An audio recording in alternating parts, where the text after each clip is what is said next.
In order for us to produce an accurate thermoscope quotation, we're going to need some kind of floor plan. Now, lots of our customers send us bang up to date, perfect architects layouts, and they're obviously brilliant. Other people send us Rightmove or Zoopla estate agents plans. But if you've not got any kind of floor plan, you're going to want to know how to produce a floor plan that's roughly accurate.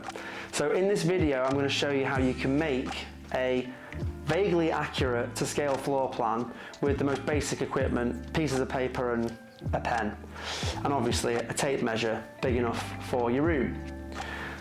Start off by folding over a piece of paper a few times to make it a bit thicker. That's going to give you something to draw against. And what you want to do is mark off some roughly equally spaced lines on the paper and number them.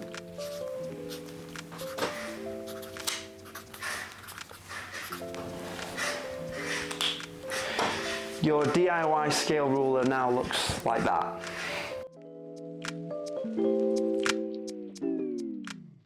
I'm going to show you two room designs. One is like the most common basic square room, and that's very typical. People just do one bedroom. And then the other design is going to be a far more complicated lounge, kitchen, diner, 30 square meter type floor plan. Start off by measuring your room, each individual wall, and then based on the wall length, mark it off on your scale ruler. So let's say that this bedroom is 3.5 meters by 4 meters.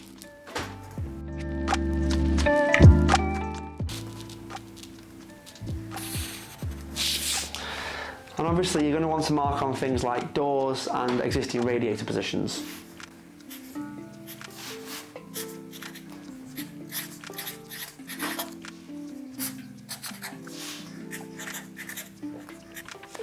Once you've drawn your nice simple square room, put your scale ruler next to it and take a photograph.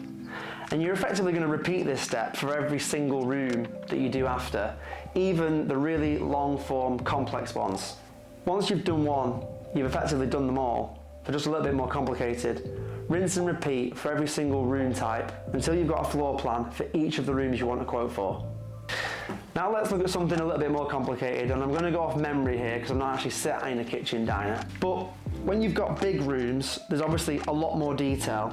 So the easiest thing to do is just to start off by drawing the perimeter. Don't worry about where the doors are or where patio doors, things like that. So let's say, for the sake of argument, that we've got an 8 meter long room. Draw the longest walls first. That's going to give you something to frame the drawing within. So we've got an 8 meter by 6 meter L shape.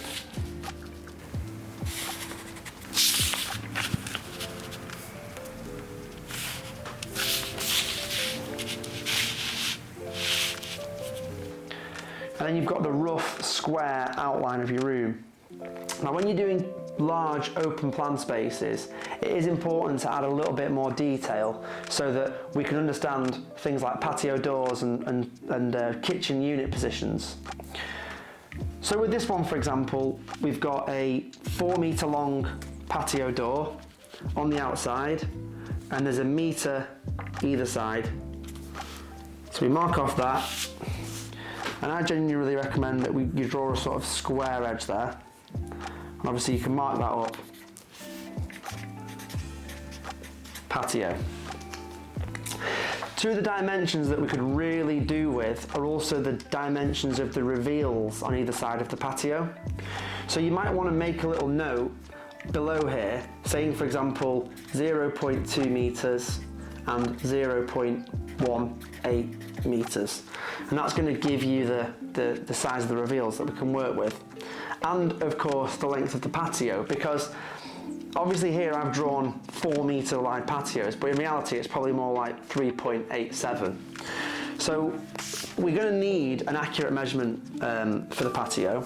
So again, it might be worth writing above that 3.87 meters. And again, the scale rule gives us an indication, but your measurements give us something a little bit more accurate to work to. Next is things like door positions. So on average, doors are between 800mm and a metre, including the architraves. So you might just want to mark off a door at 800. And we've got one into the kitchen, and we have one out to the lounge. And the door, or you can even indicate which way the door swings by drawing a little quarter circle. In spaces like this, it's really important to know where the kitchen units start and end, and we accept the fact that early on in a project, you're not necessarily going to know that because you've not got the kitchen fitted. But you will have a rough idea of where the kitchen's going to go, and that will allow us to then quote off that. So if we imagine in this kitchen, for example, that we've got a run of 4 meters of units. Kitchen units is typically 600mm deep. So you want to go just past the halfway line of your first illustration. And just mark that off. We have a little, same on the other side, galley kitchen.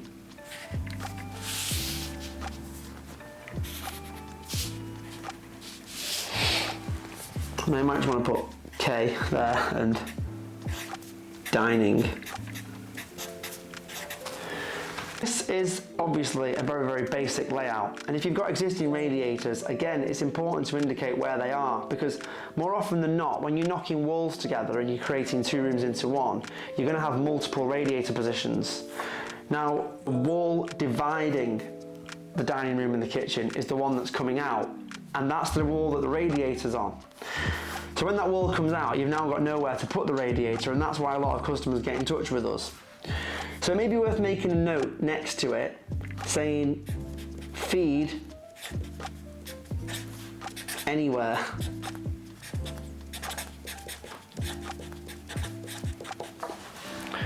Feed anywhere basically means that we've got free reign over where your pipework goes, and effectively says to our design and estimating team, you tell us the best place to put our pipes and we'll get them there.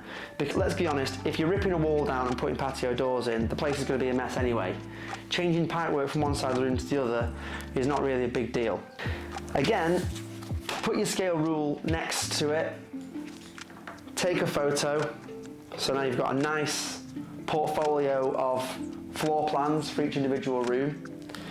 And with those images, we want you to take some images of the room that it's actually going in. If you've marked up radiator positions, it's worth taking pictures of those radiators. If you've marked up things like patio doors, it's worth taking pictures of those patio doors. The more information that you can give us, the better, the easier it's going to be for us to actually quote off. And once you've got your initial quotation, our design team can actually get onto a Zoom or a Teams call with you and talk through the design, and you can show them around the room yourself. Once you've got all your images together, pictures of the floor plans and pictures of the rooms, you email them all to sales@Discreet Heat, and if you've already inquired with us, our system will automatically pull your email address and upload those pictures into your account. Our design and estimating team can then take the floor plans, take the photographs, and give you a price that's going to be almost perfect, but we can iron out the details nearer to when you place your order.